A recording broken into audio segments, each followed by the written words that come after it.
said a few interesting things in there, Danny. I like a challenge. I like a risk. That's what he said to me when I congratulated him. Yeah, I'm excited for him, and I'm excited for the journey they're going to go on with him. It's always interesting, especially when someone you know, see how they do. It's a completely different ball game, isn't it, in the Premier League. He's gone through a club where he's obviously had some assurances from the hierarchy where he's going to be backed. My first instinct was, when asked last week here, was thinking more ahead towards the Liverpool job, whether this would be too big of a risk for him. But I suppose I'd forgotten what self-belief he's got in himself. You know, he really has got that single-mindedness to succeed. So credit to him. You know, he's taken it on. There's nothing in tablets of stone that Gerrard's going to end up managing Liverpool. Well, exactly. Yeah. I mean, it could go wrong at Villa. Yeah. But he's prepared. Anyway, by the time that Steven Gerrard thought he might be ready for Liverpool, somebody bigger and better might be ahead of him in the queue. Well, I think the easier option in some respects would have been stay at Rangers, where he would have been winning trophies and competing. The Villa project's much more long-term and much more difficult because of the competitors you're up against. You know, you're up against powerhouses and some of the best coaches in the world. Yeah. But that's kind of him. The more I remember Danny, sorry to interrupt you. You see, when you say the easier option to stay with Rangers, that's what drives people north of Hadrian's Wall mad, especially Rangers fans. And I'll tell you why. Go on. The pressure he was under to wrestle that title off Celtic last season is like pressure that none of us could imagine. And I'm sure Steven Gerrard would tell you, it was a simple, you must win this and stop them doing 10. That's pressure. Well, and he answered it. Yeah, but once he'd done that, and then this opportunity came, because he'd already got the success to build on, it was an easier option as well. When he first went there, that was a huge risk going to Rangers. If he'd have failed at Rangers, he could have been in the wilderness, because he'd gone from Liverpool's academy to Rangers. So that was a brave decision as well. But look, Rangers helped Stevie helped Rangers. It worked perfectly well. What constitutes success for him at Villa? It's a difficult one, that, because, I mean, because you've got to think, he'll have to go some to win anything. I think it depends on how much investment he's given, because that the expectation changes the more finance you're given, of course. I mean, that's quite logical. But he's going to be looking for Europe. Why would you go in there with any other... the only ambition you can have is to try and get into Europe. That's where Villa want to be. They've been in top... I think the last time they were in top 6 was Martin O'Neill, if I'm not mistaken.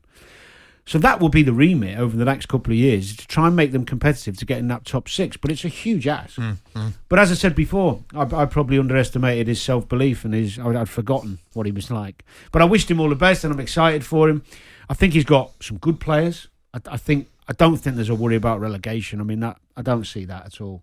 And I would imagine he'll be back in January. I don't even think he'll have to wait till the summer. I think he'll be able to bring his new players. I mean, you've got to deal with the here and now. I mean, we constantly speculate about his indexing to Liverpool. He can only deal with the here and now and the opportunities in front of him. If Liverpool comes along, it'll come along, right? And it'll come along based upon his achievements. Yeah, and it's a big if. And it's a massive if. So he has to deal with the here and now. And the here and now is Aston Villa to him represents an opportunity. Now, what does Aston Villa's ownership want?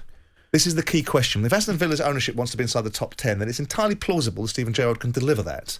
If you start to move inside the top 6, okay, which one of these clubs is Steven Gerrard's place going to take? Or Aston Villa's Steven Gerrard going to take? Is he going to take Chelsea's place? Is he going to take Man City's place? Is he going to take Liverpool's place? Is he going to supersede Antonio Conte? Is he going to supersede Brendan Rodgers? All of these managers that have hit the ground, won things, experienced, elite managers that know the game inside, upside down as a manager.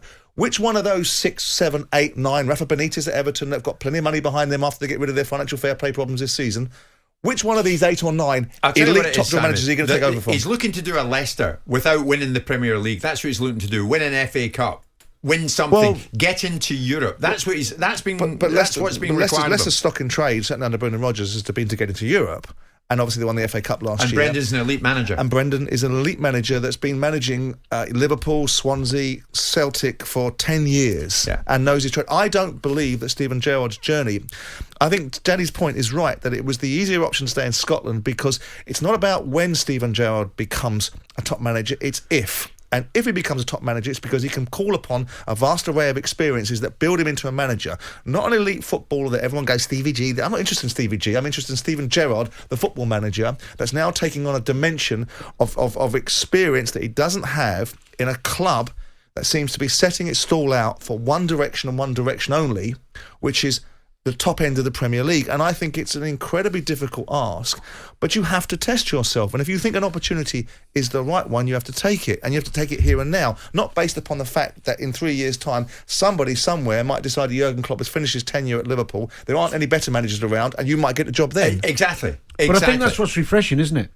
He's made his decision based on the here and now, which is what you're saying. He's not looking that far ahead and trying to plan some strategic journey to Liverpool.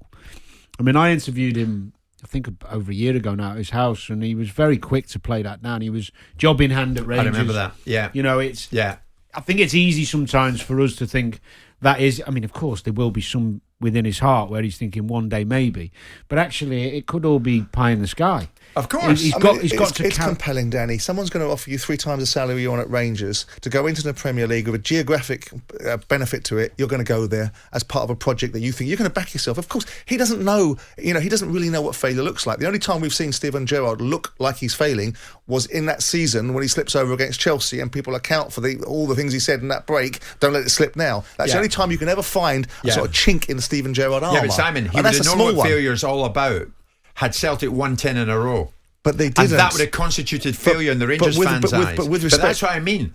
When people belittle about what he did up there, because it's up there, he won the Scottish title under immense pressure. No one's to do so. That, but you also have to say that it was an immense act of self-harm from Celtic being as poor as they were. Because Celtic, in that season, you can only beat what's in front of you, and going unbeaten and getting the 102 points that you got up in Scotland, phenomenal. Yeah. But the competition that was knocking on his door wasn't actually breathing on his neck, down his neck, and making him think twice about the decision-making process he had. He'll have that every week now in the Premier League, whether you're playing Norwich at the bottom of the pyramid or you're playing Chelsea at the top of it. He's going to have a big set of decisions every week at Aston Villa now. Yeah. And just on Rangers, the news we brought you earlier, this is not time sensitive in any fashion at all. The process is ongoing. There is no rush. Rangers say they're comfortable and in control. David McCallum, Brian Gilmore, Jermaine Defoe and Colin Stewart will lead out the first 11 while the recruitment process for the new manager continues. Not time sensitive. They're only 4 days into the process, they say. We'll keep an eye on it. It's 11:16. Jim White and Simon Jordan, Monday to Thursday morning 10 till 1 on AM, on DAB, via the talkSPORT app and on your smart speaker. talkSPORT.